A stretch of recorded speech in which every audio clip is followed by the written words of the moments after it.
এখন আসি আমাদের যে এখানে কি আছে, হ্যাচ গ্রেডিয়েন্ট বাউন্ডারি। ওকে, হ্যাচ বিষয়টা কি? হ্যাচ নর্মালি যদি আমরা কমান্ড দিয়ে আনি, ধরেন এই সেন্টার দিলে দেখেন আমাদের একটা হ্যাচ দিলাম, বাট আমরা চাইলে এখান থেকে অনেকগুলা হ্যাচিং এর অপশন আছে। যেমন ধরুন আমি এখানে ব্রিক রাখলাম, এটা দিলাম, এখানে হ্যাচিং এর যে যেটা ধরুন আমি এখানে দিলাম 40। ক্লিয়ার? মানে বড় এটা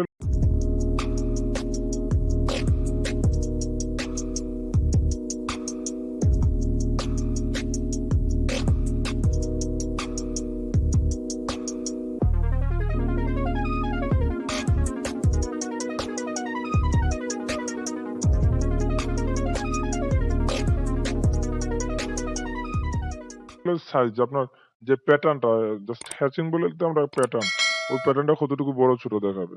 ক্লিয়ার? ক্লোজ, হ্যাচানো হয়ে গেল।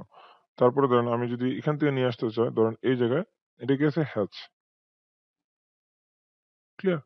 আগে যেটা আমরা ইউজ করেছি এটাই অলরেডি অ্যাপ্লাই হবে। যদি চেঞ্জ করতে চাই তাহলে আমরা এখান থেকে চেঞ্জ করতে হবে। ক্লিয়ার? আচ্ছা, তারপরে আসি যে অপশনটা, এটা হলো আমাদের গ্রেডিয়েন্ট। গ্রেডিয়েন্টটা কি? গ্রেডিয়েন্ট হলো যেমন আমরা একই জায়গায় বিভিন্ন ধরনের কালার যদি দিতে চাই, হুম,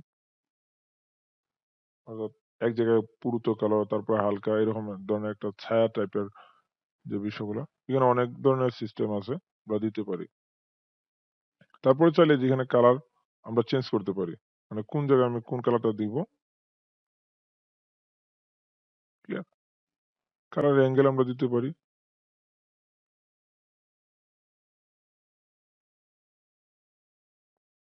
আচ্ছা, হ্যাজ ট্রান্সপারেন্সি বিষয়টা আমি, এটা হলো স্বচ্ছতা, যে আমার যেটা আমরা যদি বলি যে ড্রপ শেডো বা কোন ধরনের ছায়া দিতে চাই, যেমন ধরেন এটা দেখেন এখন কিন্তু এক ধরনের হয়েছে, বাট আমি যদি এটা পাশে একটা বৃত্ত নিয়ে অন্য একটা কালার দিই, ধরেন এখান থেকে কি দিব আমি, গ্রেডিয়েন্ট। গ্রেডিয়েন্ট, ওকে। ধরেন আমি যদি এখান থেকে বৃত্ত টাইপ একটা নিলাম, ওকে, বৃত্ত টাইপ নিলাম। এখন আপনি এইটার যে কালারটা ধরেন এটা লাল দিলেন, হুম, এটা ধরেন ওকে সবুজ দিলাম। এখন আমাদের গ্রেডিয়েন্টের একটা মানে হ্যাজ যে ট্রান্সপারেন্সিটা, ধরেন অ্যাঙ্গেল আমি 0 রাখলাম। ক্লিয়ার? কোনো ধরনের অ্যাঙ্গেল দিলাম না। ওকে? এটা কি হইলো?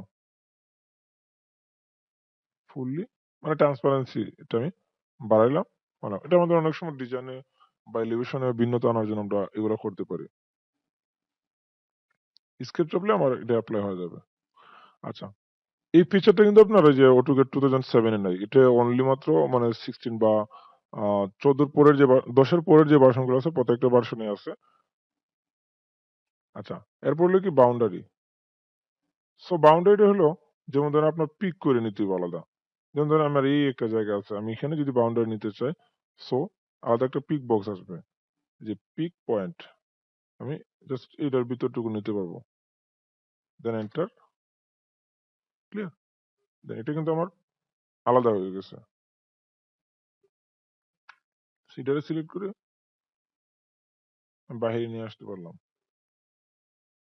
ক্লিয়ার? অর্থাৎ কোনো কিছুর একটা জায়গায় আমার বাউন্ডারি দরকার। সাপোজ ধরুন এই এরিয়াটুকু কিরকম আছে এটা আমার বাউন্ডারি দরকার। তো তার জন্য আমি এখান থেকে জাস্ট এই যে বাউন্ডারি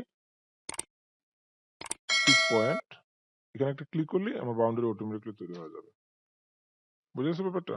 যেমন ধরেন আমি যদি চাই এই জায়গাতে হ্যাশ দিতে, নরমালি আমরা এইভাবে হ্যাশ দিতে পারতাম। তারপরে বাউন্ডারি দিয়ে আমি যদি চাই দিতে পারবো।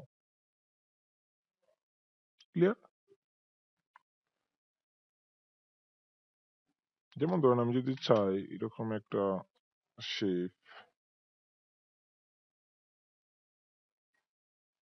বাট এটা আমার আলাদা আলাদা লাইনে আমি নিয়েছি, বাট এটা আমি চাই একত্রিত করেন, এক্ষেত্রে আপনার বাউন্ডারি নিতেও পারেন। এখান থেকে জাস্ট বাউন্ডারি পিক পয়েন্ট, ওকে, দেন একত্রিত হয়ে গেছে। ডিলিট করে দিলাম। এখন আমি দেখাবো যে তিনটা অপশন আমরা শর্টকাটে করতে পারি। যেমন আমি যদি হ্যাচ নিতে চাই